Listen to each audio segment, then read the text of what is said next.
வணக்க மக்களே, வாழ்க வளமுடன். நல்லதே நினைப்போம், நல்லதே நடக்கட்டும். இந்த வீடியோ நம்ம எதை பத்தி பார்க்க போறோம் அப்படின்னா, 5ஆம் எண்ணில் பிறந்தவர்களுடைய குணாதிசயங்கள்.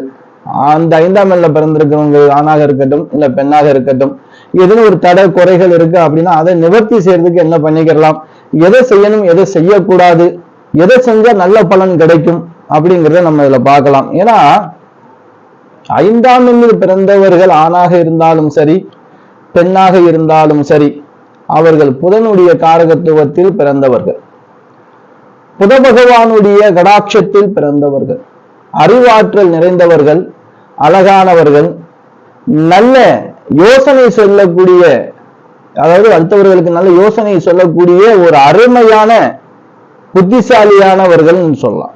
ஏன்னா இந்த 5ஆம் எண்ணில் பிறந்தவங்களுக்கு அறிவாற்றல் அதிகமாகவே இருக்கும். ஏன்னா புத பகவான் தான் நவக்கிரகத்துல நீங்க பாத்தீங்க அப்படின்னா புத பகவான் அறிவுக்கு உள்ளவர்.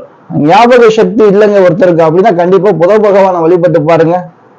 புதன்கிழமையில அது எல்லாருமே பொதுவா செய்யக்கூடிய விஷயம் என்ன அப்படின்னா, உங்களுக்கு ஞாபக சக்தி அடிக்கடி மறதி இருக்கு, கல்வி படிப்புல கூட ஞாபக சக்தி இல்லை அப்படின்னா புத பகவானுக்கு விரதம் இருந்து புதன்கிழமை அவருக்கு ஒரு பச்சை கலர் வஸ்திரம் கட்டி, உங்களால முடிஞ்ச ஏதேனும் ஒரு பச்சை பயிரை நீங்க வச்சு அவிச்சு கூட கொண்டு போய் பிரசாதமா வச்சு நிவேதனம் பண்ணி உங்க பேர்ல அர்ச்சனை பண்ணி பாருங்க. நல்ல அறிவாற்றல் இருக்கும், நல்ல பேச்சும் திறமை இருக்கும்.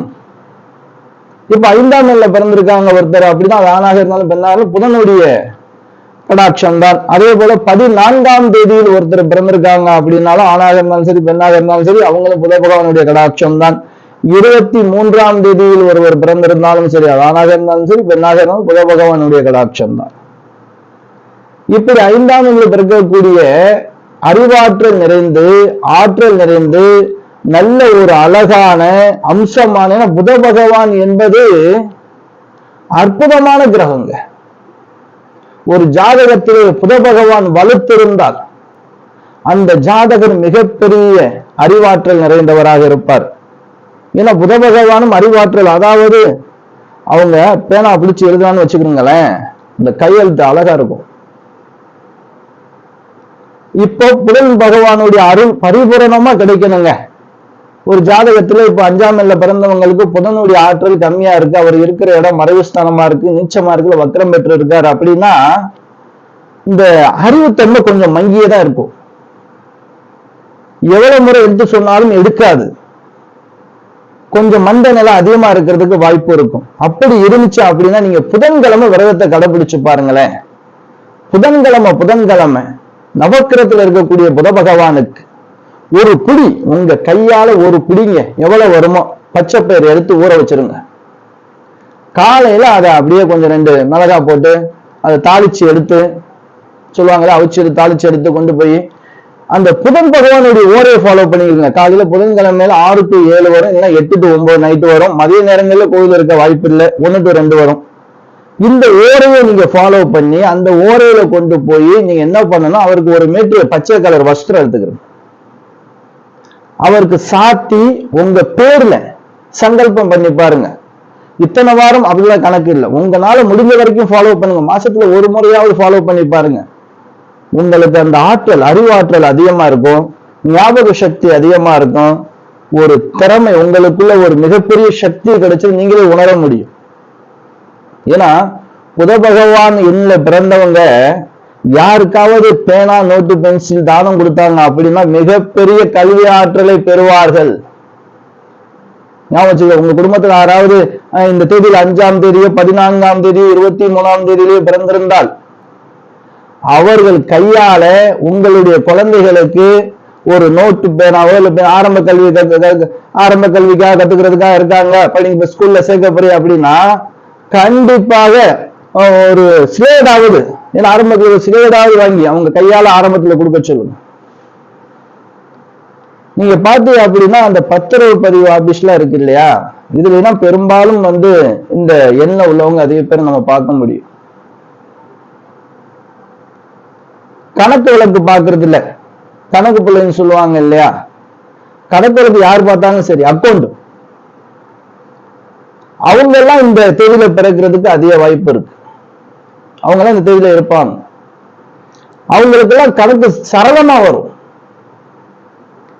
இவர்கள்லாம் மிகப்பெரிய ஆயுதங்கள் உங்களுடைய அறிவு தான். இவங்க அறிவு இருந்த இடத்துல இருந்து சம்பாதிக்கக்கூடியவர்கள் இந்த எண்ணில் பிறந்தவர்கள். அவர்களுடைய ஜாதகத்துல புத பகவான் வலுத்திருக்கணும், ராகு கேது தோஷம் இல்லாம இருக்கணும். இருந்துச்சுன்னு வச்சுக்கிறீங்களேன், இந்த 5ஆம் எண்ல பிறந்தவங்க அரசனை போல் வாழ்வார்கள். பார்த்துக்கோங்க ஒரு முறை உங்க ஜாதகத்துல நீங்க 5ஆம் எண்ல பிறந்திருந்து உங்களுக்கு கஷ்டம் இருக்கு, பிரச்சனை இருக்கு, எனக்கு ஞாபக சக்தி குறைவு இருக்கு, எடுத்த காரியமெல்லாம் தடையா இருக்கு அப்படின்னா புதன்கிழமை வழிபாடு கண்டிப்பா பண்ணுங்க.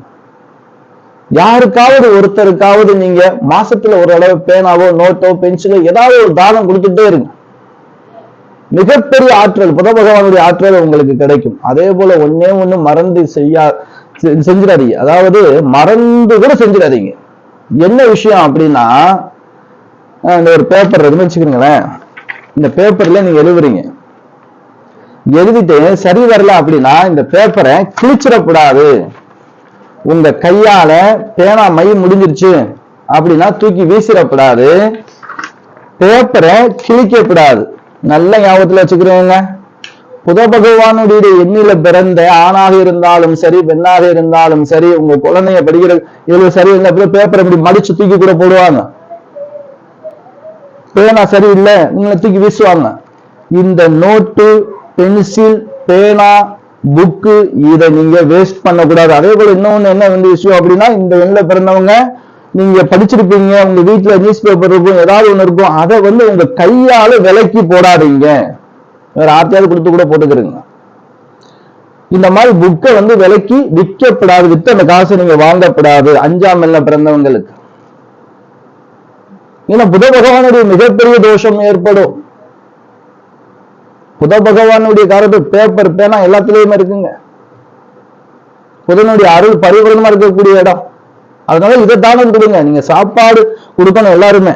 ஆனா இந்த 5ஆம் எண்ல பிறந்தவங்களுக்கு ஏன் சொல்ற இந்த நோட்டு புக்கு பென்சில் தானம் கொடுங்க அப்படின்னா, உங்களுடைய தலைமுறைக்கும் இந்த புத பகவான் அடுத்த ஜாதகத்துல ஒரு குழந்தை ஒண்ணு பிறக்குது அப்படின்னா உங்களுக்கு அதுல புத பகவான் வலுத்து பலமா பிறப்பாரு. நீங்க செஞ்ச தர்மம் அதான்.